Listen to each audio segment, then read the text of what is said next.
এবারে আমরা ঘোষণা করছি Khulna range team manager captain অনুরোধ জানাচ্ছি এবং সেই সাথে সম্মানিত ডিআইজি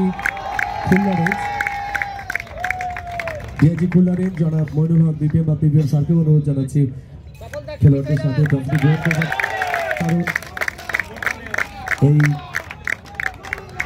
ক্রিকেট চ্যাম্পিয়নশিপে খুলনা রেঞ্জ এবার ফাইনাল খেলেছে, সেজন্য খুলনা রেঞ্জকে আমরা আন্তরিক অভিনন্দন জানাই।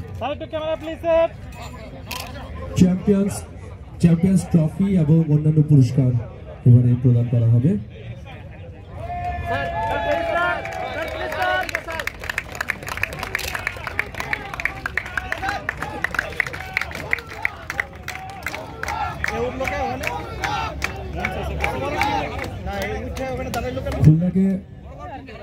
খুলনা রেঞ্জ টিম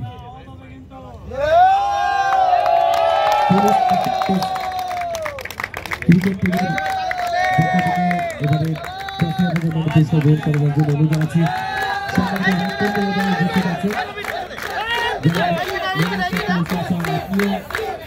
এই পুরস্কার গ্রহণ আয়োজনে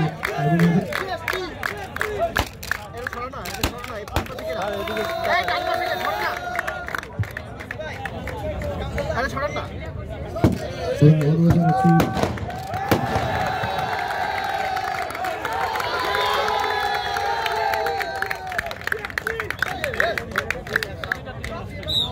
পুলিশ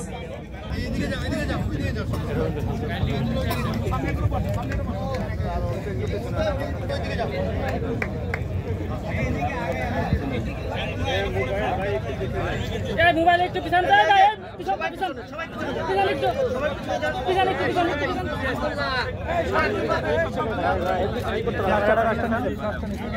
হবে ভাই, তাহলে আমি দুটা ক্লিক করি।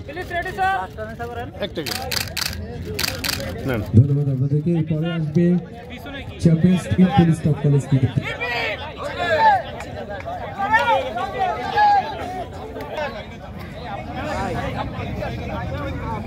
আরেকটু সামনে আসেন, আপনি একটু সামনে আসেন ভাই।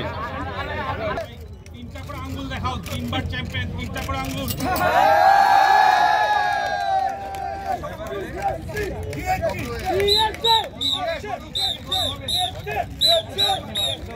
অনেক ধন্যবাদ আপনাদেরকে। আমি আব্দুল্লাহ মাহমুদ বিপিএম বা পিপিএম স্যার আপনাকে প্রথম অতিথির বক্তব্য রাখার জন্য বিনীত অনুরোধ জানাচ্ছি।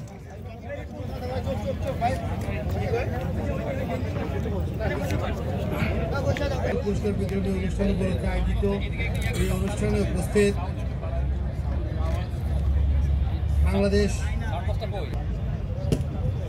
ইন্ডাস্ট্রিয়াল পুলিশের অতিরিক্ত আইজিপি উপস্থিত আছেন, আমাদের এডিশনাল আইজিপি অ্যাডমিনিস্ট্রেশন সহ সকল এডিশনাল আইজিপি বৃন্দ উপস্থিত আছেন। এখানে উপস্থিত ছিলেন Nizamuddin Chowdhury CEO Bangladesh cricket board, Khaled Mahmud Chowdhury Sujon director, জনাব মিনহাজুল আবেদিন নান্নু ছিলেন সাবেক ক্রিকেটার হিসাবে উপস্থিত আছেন, জনাব শরীফুল ইসলাম, জনাব মোহাম্মদ সাইফুদ্দিন, জনাব মোহাম্মদ জাকের আলী, যাদের উপস্থিতি আমাদের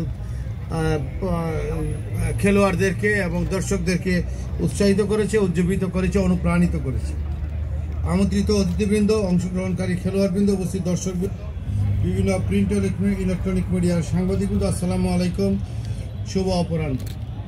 আমি আমার বক্তব্যের শুরুতে পরম শ্রদ্ধায় স্মরণ করছি সর্বকালে সর্বশ্রেষ্ঠ বাঙালি জাতির পিতা বঙ্গবন্ধু শেখ মুজিবুর রহমানকে। আমি শ্রদ্ধা স্মরণ করছি ৭৫ 15ই আগস্টে জাতির পিতার সাথে শাহাদত বরণকারী তার পরিবারের সকল শহীদ সদস্যগণকে আমি গভীর শ্রদ্ধা জানাই। জাতীয় 4 নেতা সহ এরপরও এটা অনেক পিছন থেকে এগিয়ে এসছে আমাদের ইন্ডাস্ট্রিয়াল পুলিশটি, তবে উনি যেটা করেছেন এজ বাংলাদেশ পুলিশের সভাপতি হিসাবে উনি সামগ্রিকভাবে বাংলাদেশ পুলিশ টিমটাকে গড়ে তোলার জন্য দায়িত্ব পালন করায় নিজের যে টিমটা সেটার প্রতি এতটা মনোযোগ দিতে পারেন, এবং দেখা গেছে যে বাংলাদেশ পুলিশ টিমের যে মহিলা দল ইতিমধ্যেই প্রিমিয়ার ডিভিশনে উন্নীত হয়েছে, এবং আমাদের বাংলাদেশ যে পুরুষ যে দলটি সেটাও প্রথম বিভাগে এখন থেকে খেলছে, যেটার কৃতিত্ব আমি বলবো যে আমাদের সভাপতি মহোদয়কে দিতেই হবে। এরপরেও এটি স্বপ্ন নয়, এটা হয়তো বা অতি শীঘ্রই এটা বাস্তবে পরিণত হবে, কারণ একটা দল হচ্ছে না, এই যে একটা দলে এখানে বারবার চ্যাম্পিয়ন হচ্ছে, কিন্তু থেকে বোঝা যায় যে বাংলাদেশের প্রতিটি প্রত্যন্ত অঞ্চলে এই ক্রিকেট চর্চা হচ্ছে, বাংলাদেশ পুলিশের প্রতিটি ইউনিটে, এবং এই চর্চার কারণে তারা আজকে এই পর্যায়ে এসছে। হয়তো তারা ভালো করতে পারেনি, তাদের যে অভিজ্ঞতা এবং অনুশীলন, তাদেরকে আমি অভিনন্দন জানাই। আমি অভিনন্দন জানাই আজকের যারা দলকে, যারা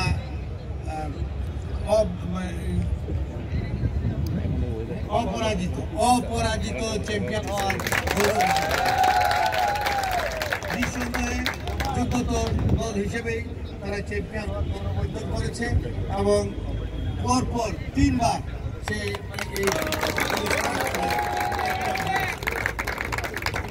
আমি মনে করি যে এটা স্টার্ট করে হওয়া কষ্ট, তারপরেও এত চ্যাম্পিয়ন হওয়া ভেরি ডিফিকাল্ট। আমি জানি এটার লেগেছিলেন, যার কথা উল্লেখ না বড় হাততালি করেছে এই সিফাতুল্লাহ, সে নিজে ব্যক্তি করলেন যে স্যার এই যে এই টিম পরপর 3 বার চ্যাম্পিয়ন হয়েছে, তাদেরকে একটা পুরস্কার দেওয়া দরকার। বিশেষ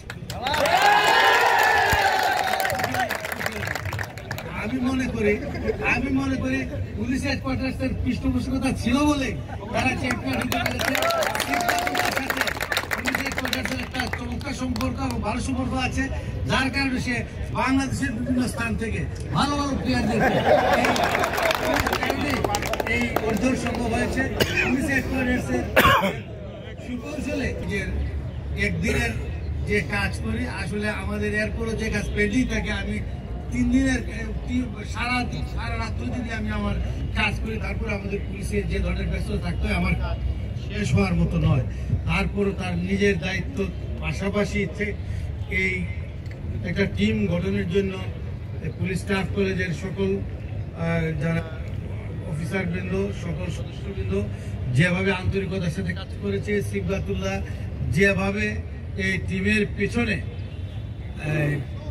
লেগেছিল, সেই জন্যই এই অর্জনটা সম্ভব হয়েছে।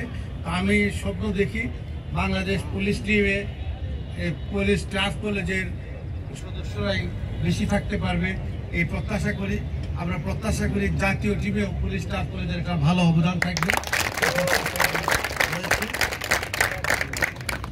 আমরা জানি এই যে মাননীয় প্রধানমন্ত্রী জঙ্গিবাদ সন্ত্রাসবাদের বিরুদ্ধে যে 0 টলারেন্সের নীতি গ্রহণ করেছেন, সেই নীতির আলোকে দায়িত্ব পালন করে জঙ্গিবাদ সন্ত্রাসবাদের